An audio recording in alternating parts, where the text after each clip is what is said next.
Zach Burke is here. Cam Stewart is here.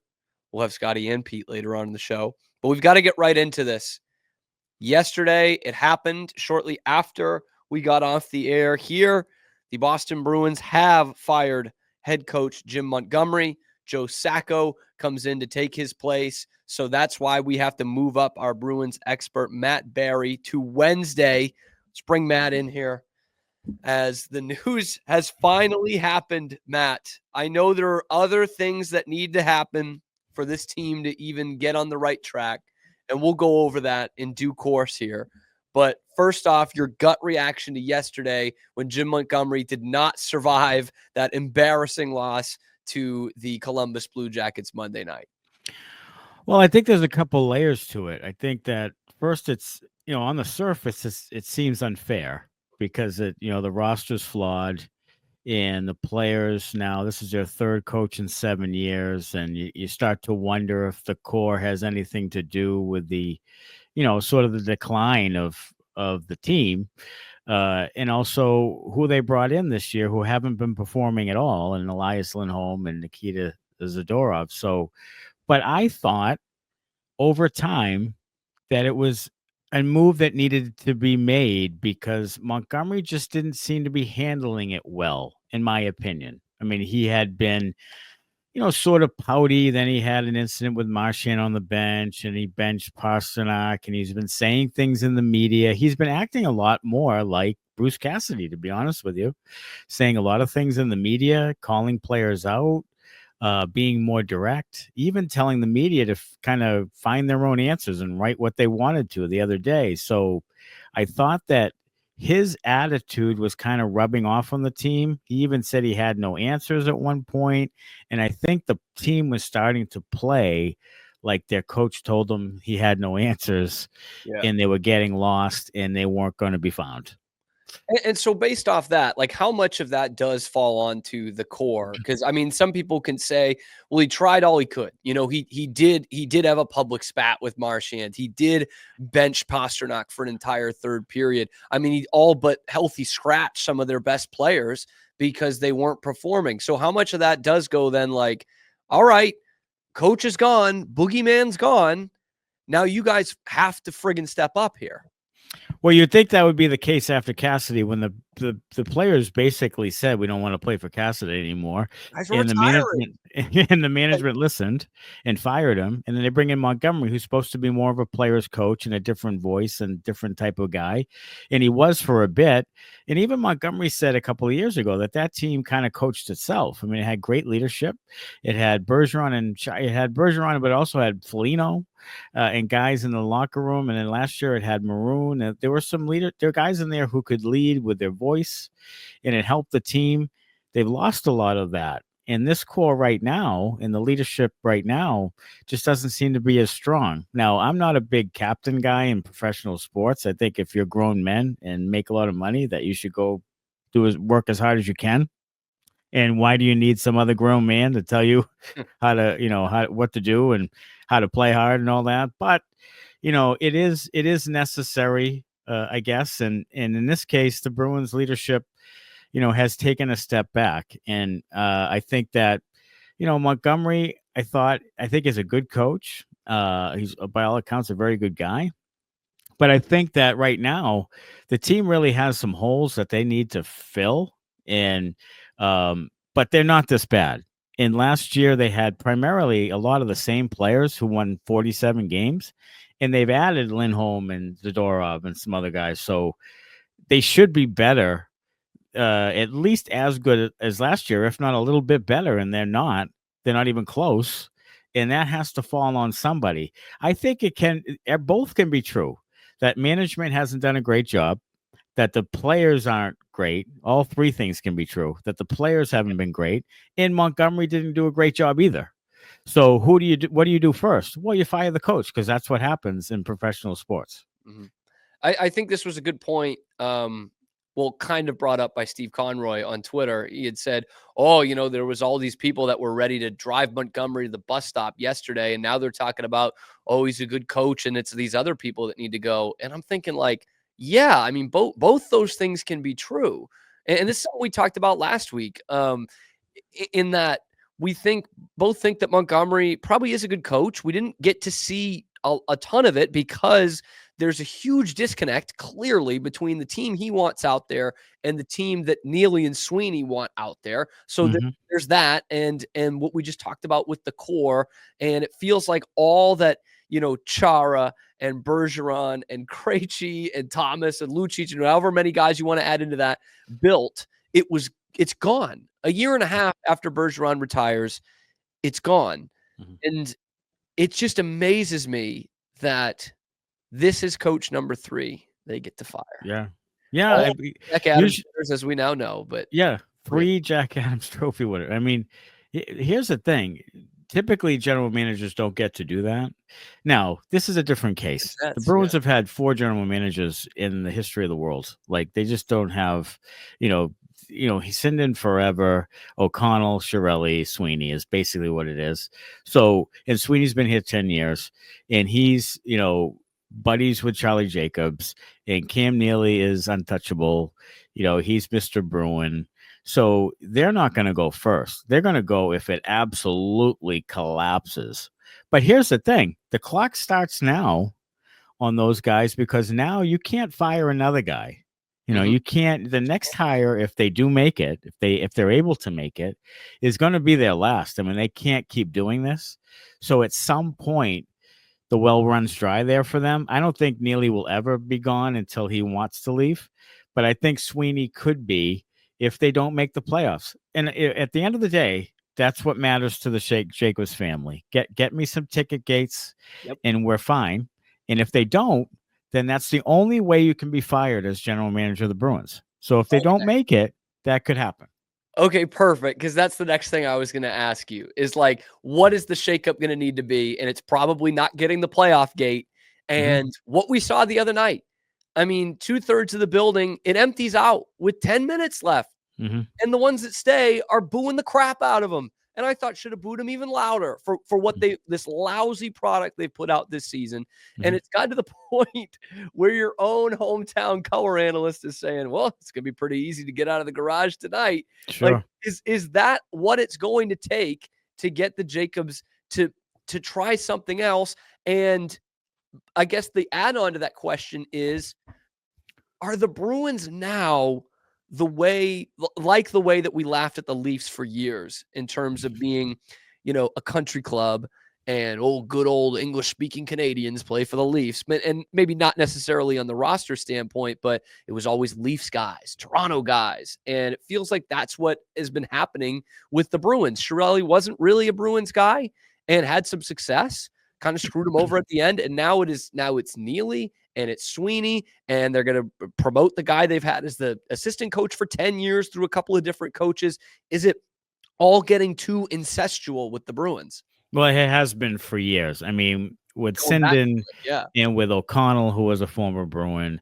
I mean, Chiarelli was really the outlier. It's really typically a very small organization in numbers and in sort of feel. Like that's who they are. The Bruins are just they act like a smaller organization, almost act like a family-run business. And so that's part of it. What's going to happen, I think, is that the Bruins are going to have to miss the playoffs and get a new regime in there. One of the things I don't look in the grand scheme of things, I think Don Sweeney, they almost won 2 cups. Like, they should have won 2 cups. They had in 19, they had a game 7 at home against a team they were better than. They should have won the game. And then in 22, they had the best team regular season in the history of the game, and at a 3-1 lead. And their coach, I think, kind of screwed it up. And I would have fired him after that season. I would have fired him then. And they didn't, and they kept going with him, and then they had him as a lame duck this year. Look, they didn't really believe in him 100%, or they would have given him an extension. And I said early on, they either extend him or they get rid of him right away and set the tone. Like, this is our guy, or this isn't our guy. But it kind of let the players again have another kind of way out. And we're going to fire the coach. So the players haven't really been held accountable 100% yet, I think, through this new core. And again, this is Don Sweeney developing the new core when he sucked the life out of the old core. I mean, he did everything he could to get every last breath out of them. And now you're seeing why, because he's kind of unsure on how to build the next one. Yep. And right now it's they're going to have shakeups. And the last time that they kind of rebuilt a little, it really wasn't a full rebuild. They traded Dougie Hamilton, and Milan Lucic in 2015. So if they miss the playoffs, you'll see another one. You'll see like Carlo and somebody go this time around. I would assume. So let me then ask you this. Should it be more like 2006 than it was in 2015? Because I was up here yesterday with my Samsonov jersey on saying it probably needs to be like 06. Does it need to be more like that where you just – and I guess the equivalent of that would be trading, Swayman and Pasternak, which seems crazy, but some kind of big-time blow-up move and try to get some foundational piece the way they got with Chara that year. I know it's easier said than done, but does this feel more like 2006 than it does those 2 years they missed the postseason? Well, it's the hard part is that they don't have a lot in the pipeline, especially like top forwards, like top 6 caliber forwards. They have some and nice like prospects. 15, 16, they still have their core. They still have the the core. Hamilton and Right. Lucic, but they've got everyone else. Right. So now, right now, there's not a lot there, and they still don't have a second round or fourth round pick this year. So the problem is that there's not really a quick fix. So if they really want to kind of revamp, they're going to have to do something a little more drastic, like 06. The free agent class coming up is like John Tavares and some older players. I'm not sure if it's if there's really somebody there that can really help them.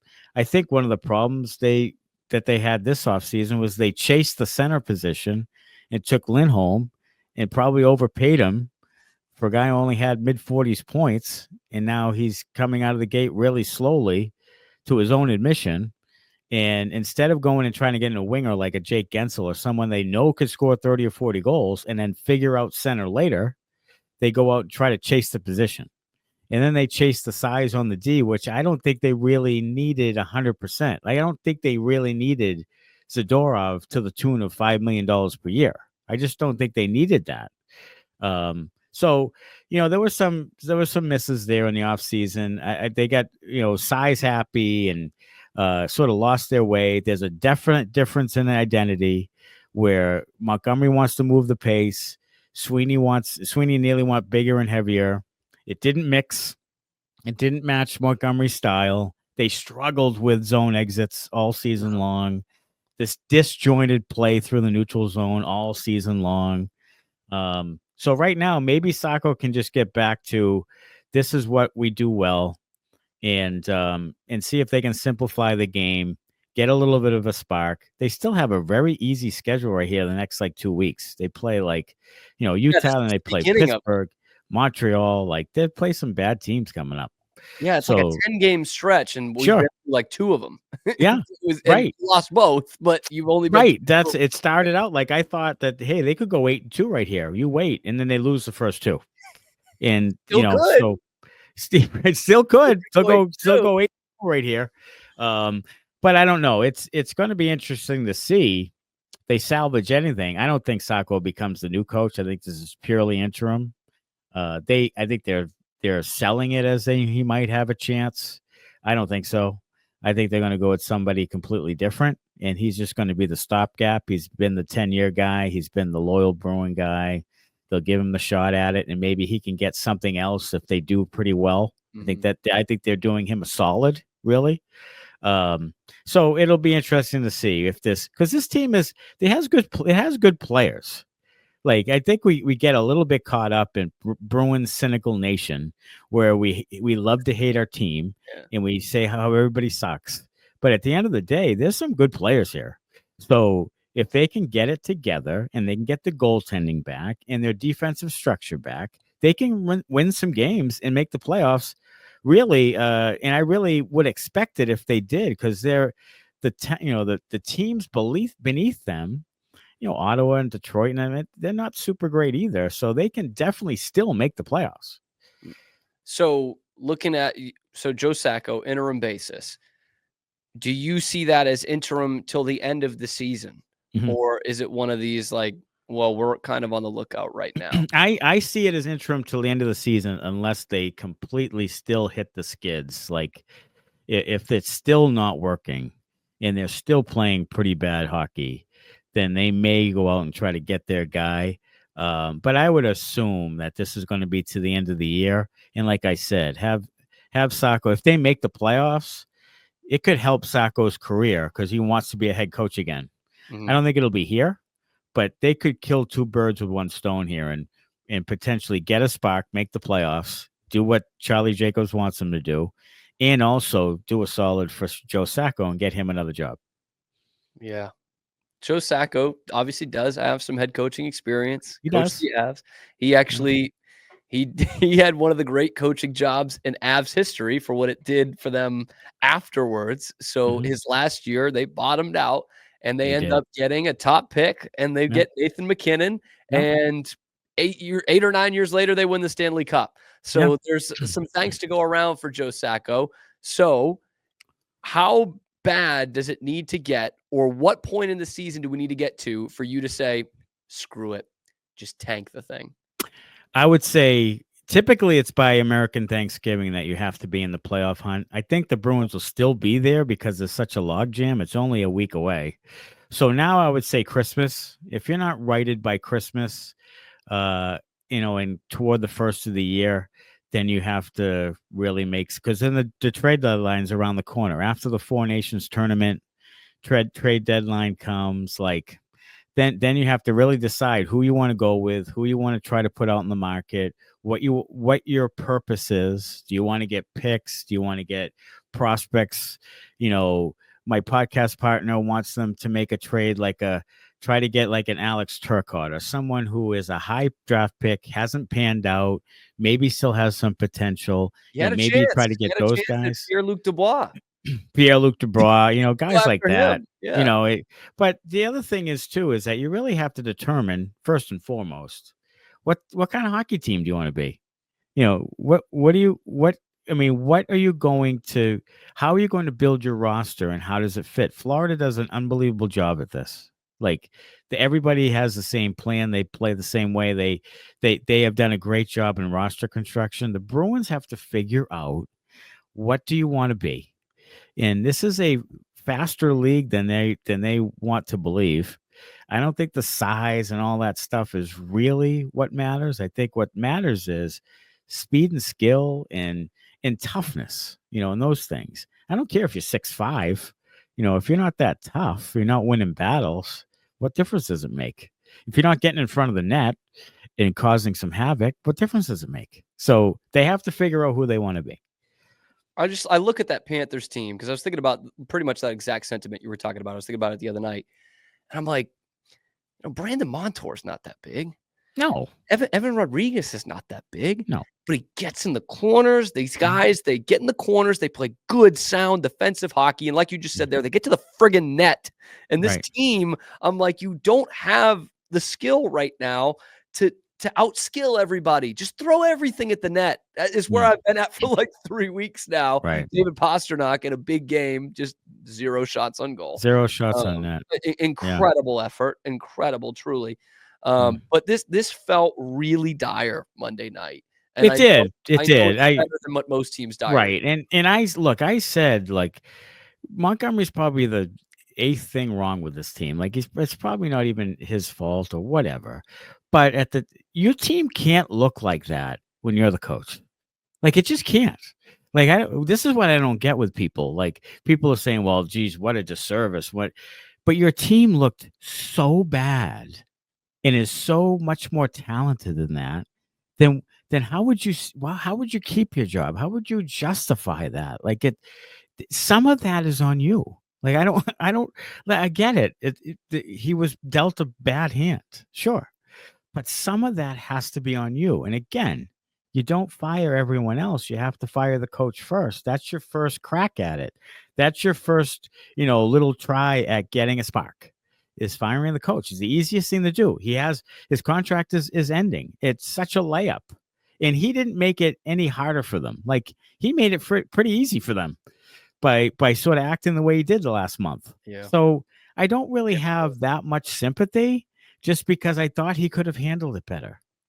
I did kind of what was ringing in my head was the words of Bill Parcells to some extent of if they want you to cook the dinner, they might as well let you buy some of the groceries. Like that disconnect just became more and more apparent.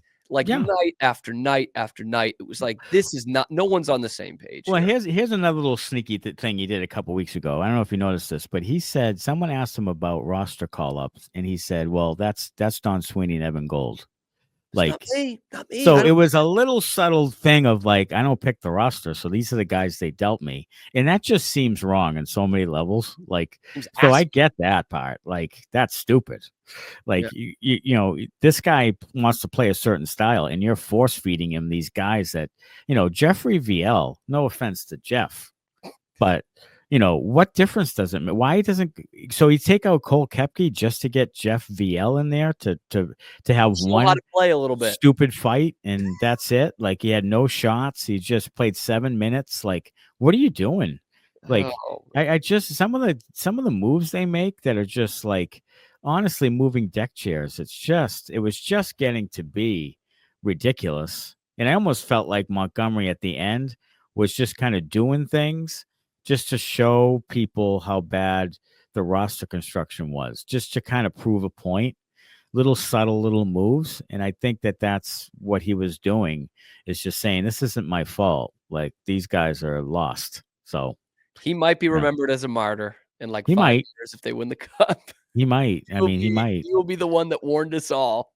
Right. Oh, man. Right. Matt Barry, Bruins Benders podcast. New episode drops tomorrow. Usually we have you on the day it drops, but we had to move this up. And post game tomorrow as well. I'm guessing this will just be this episode is going to be mainly a major breakdown of what we just talked about. It's gonna be Monty, and it's gonna be Sacco. It's gonna be what moves happen next. Is gonna be who. There was a little bit of a report I heard about Carlo and the Blue Jackets, some sort of connection there. I don't know what return that would be, but I think you're going to start seeing some rumblings about. And Carlo's a guy. I mean, he's got some term left, a really friendly contract. He's a good player. He's a right D, stay-at-home guy that's very solid. So he would be a commodity for a team that making a run, need some defensive stability. So he would be the one guy, I think, first who would probably go. So we'll talk about that too on the pod. But it's great. Hey, this whole thing has been great for podcasting because people are pissed and listening and commenting, and the passion comes out. Love it. It is great for ratings.